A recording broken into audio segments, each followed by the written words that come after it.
हरे Krishna. Shrimad Bhagavad Gita series में आप सभी का स्वागत है। आज हम श्रीमद् भगवद गीता की दूसरे अध्याय के 65 और 66 नंबर श्लोक का हम चर्चा करेंगे। तो 65 जो श्लोक है इसका टॉपिक है रिजल्ट ऑफ अटेनिंग प्रसाद। प्रसाद अर्थात जो कृपा मिलता है तो उस कृपा का फल क्या है। तो श्लोक इस प्रकार है और ये जो श्लोक है इस श्लोक को मैं डिस्क्रिप्शन में ही डाल देता हूँ ताकि आप लोगों को सुविधा हो उसको पढ़ने में। वीडियो के साथ साथ आप डिस्क्रिप्शन में जो श्लोका है उस श्लोका को भी रिसाइट कर सकते हैं।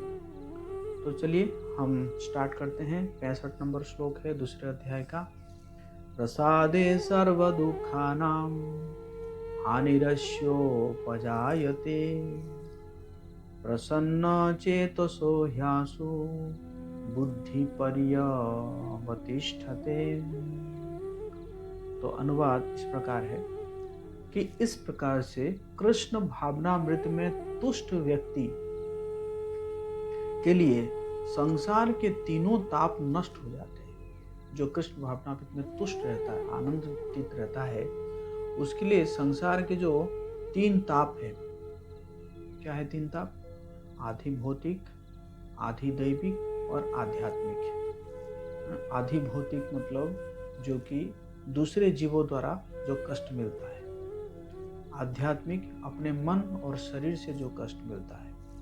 और आधि दैविक मतलब जो देवताओं के द्वारा जो कष्ट दिया जाता है, जैसे भूकंप हो गया, बाढ़ हो गया। तो ये तीनों ताप नष्ट हो जाते हैं और ऐसी तुष्ट चेतना होने पर उसकी बुद्धि शीघ्र ही स्थिर हो जाती है। तो इस प्रकार जब वो तुष्ट रहता है कृष्ण भावनामृत में, भक्ति में, तो उसके लिए तीनों तापों का कोई असर नहीं पड़ता है और साथ साथ उसकी बुद्धि जो है वो क्या हो जाती है? स्थिर हो जाती है। बुद्धि भक्ति के द्वारा बुद्धि स्थिर हो जाती है। तो देखा जाए तो भक्ति के बिना जो है शांति का कोई जो है कोई चांस ही नहीं है। शांति का कोई संभावना ही नहीं है। जैसे आप देखिए महर्षि व्यासदेव जी, हालांकि उन्होंने वेद का रचना की, उन्होंने उपनिषद की भी रचना की।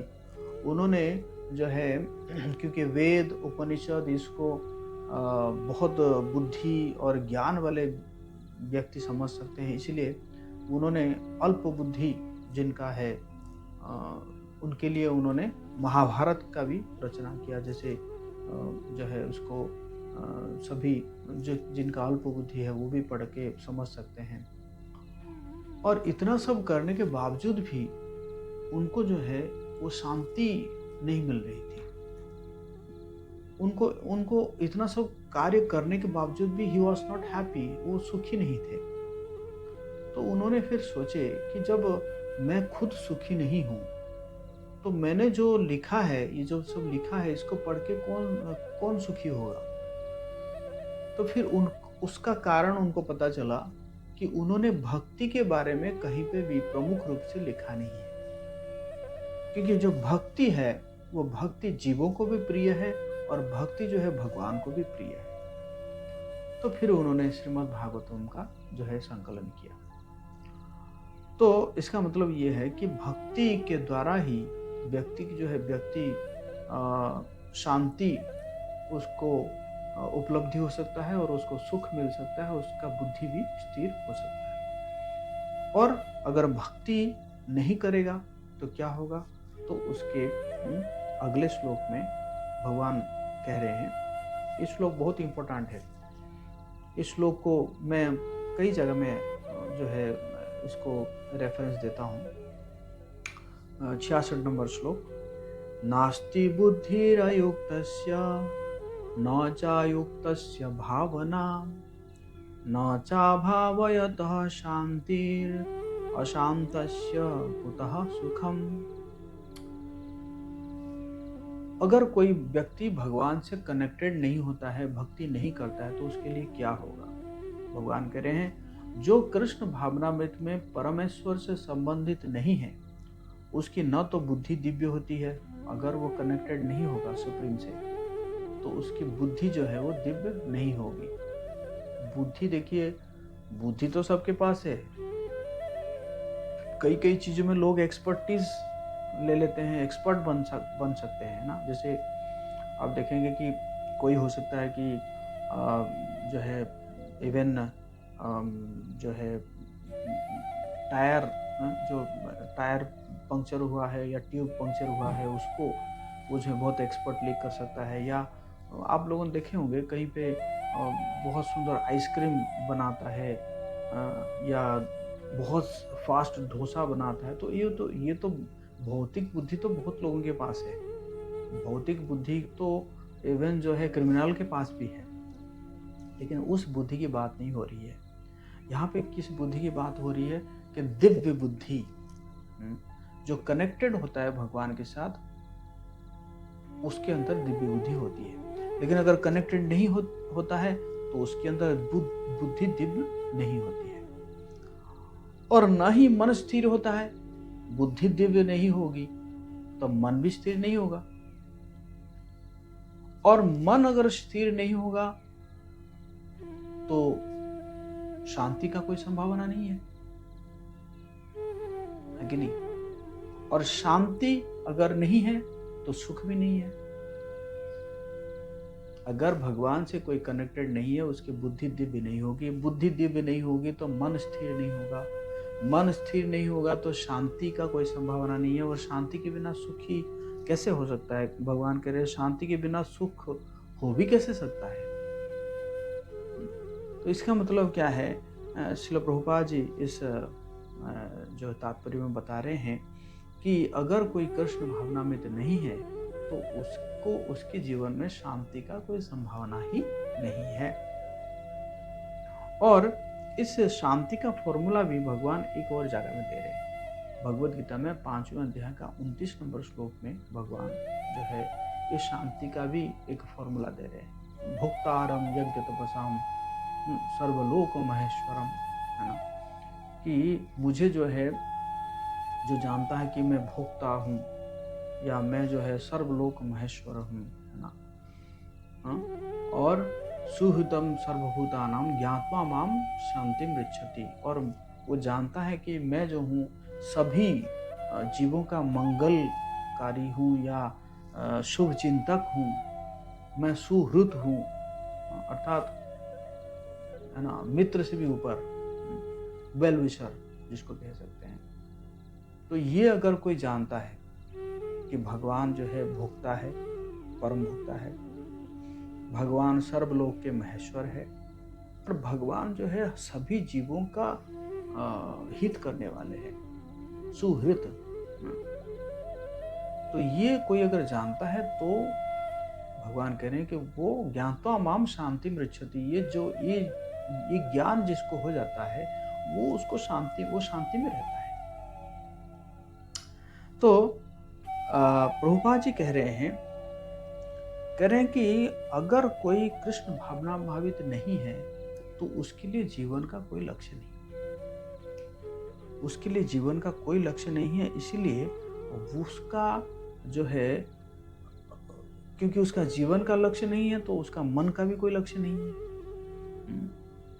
और मन का अगर लक्ष्य नहीं है तो मन जो है अस्थिर रहेगा। मन का अगर कोई लक्ष्य नहीं है तो मन अस्थिर रहेगा। अगर हमारे जीवन में कोई लक्ष्य नहीं है तो मन तो कहेगा कि भाई अभी ये कर लो, अभी वो कर लो, है कि नहीं? मन तो अस्थिर है ही है। लेकिन अगर किसी जीवन का कुछ एक लक्ष्य होता है और वो उस लक्ष्य के कारण मन जो है वो स्थिर हो जाता है, क्योंकि उसमें, है ना, उसमें समय देना होता है, मन को लगाना होता है लक्ष्य को प्राप्ति करने के लिए। और वैसे देखा जाए जो कृष्ण भावना भावित नहीं है उसके जीवन में कोई ठोस लक्ष्य नहीं है। उसके जीवन का लक्ष्य सिर्फ यही है, इंद्रिय तृप्ति। Sense gratification. और जहाँ पे इंद्रिय तृप्ति नहीं हुआ, वो सोचता है कि अरे ये जीवन तो बेकार हो गया, जिस कारण कि वो डिप्रेशन में चला जाता है, सुसाइड करता है कि नहीं? क्यों? क्योंकि उसके जो जीवन का लक्ष्य था इंद्रिय तृप्ति था, लेकिन इंद्रिय तृप्ति तो मनुष्य जीवन का लक्ष्य है नहीं। इंद्रिय तृप्ति तो वैसे कुकर शुकर को भी मिलता है, पशुओं को भी मिल जाता है बिना चाहे।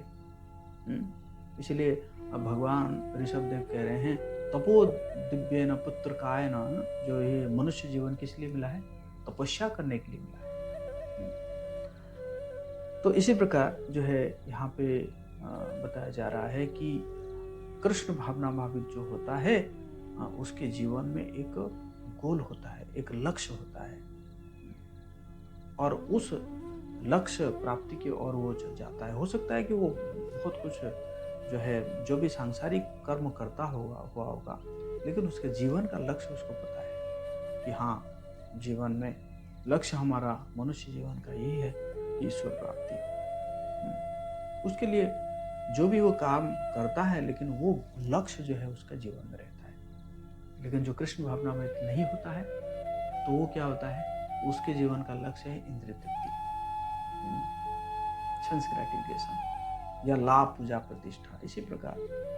क्योंकि जो है उसके पास कोई हायर गोल नहीं है, और वो जहाँ पे भी यहाँ पे जो है विघ्न आता है, व्याघात आता है, कहीं पे ऑब्स्टैकल आता है, जो है वो फिर वो सोचता है कि मेरा जीवन बेकार हो गया, अब मेरा ये जीवन रख के क्या फायदा, है कि नहीं? तो इसलिए कहने का मतलब है, एक व्यक्ति कृष्ण के साथ अगर संबंध बनाता है या भगवान के साथ संबंध बनाता है, तो उसकी बुद्धि दिव्य होती है, और बुद्धि दिव्य होगी तो जो है उसका मन स्थिर होगा, मन स्थिर होगा तो शांत रहेगा, और शांत रहेगा तो सुखी होगा। तो यही था इसमें, मतलब यहाँ पे यही था कि भक्ति अगर नहीं करेगा तो उसके लिए क्या होगा। तो आप लोग तो जान गए हैं, तो इसलिए बढ़िया है कि भक्ति करिए, भगवान के साथ जुड़े हुए रहिए, ताकि आपकी बुद्धि दिव्य होगी, आपका मन स्थिर होगा, और आपको शांति मिलेगी, और साथ साथ सुख भी। हरे कृष्णा। तो आज हम यहीं विराम देते हैं, और अगर आपको ये वीडियो अच्छा लगा होगा तो आप और भी दूसरों के साथ शेयर कर सकते हैं। ज्ञान को बांटना चाहिए। और अभी तक भी आप चैनल को सब्सक्राइब नहीं किए हैं तो आप चैनल को सब्सक्राइब कर सकते हैं, और बने रहिए इस भगवद गीता सीरीज में। हरे कृष्णा।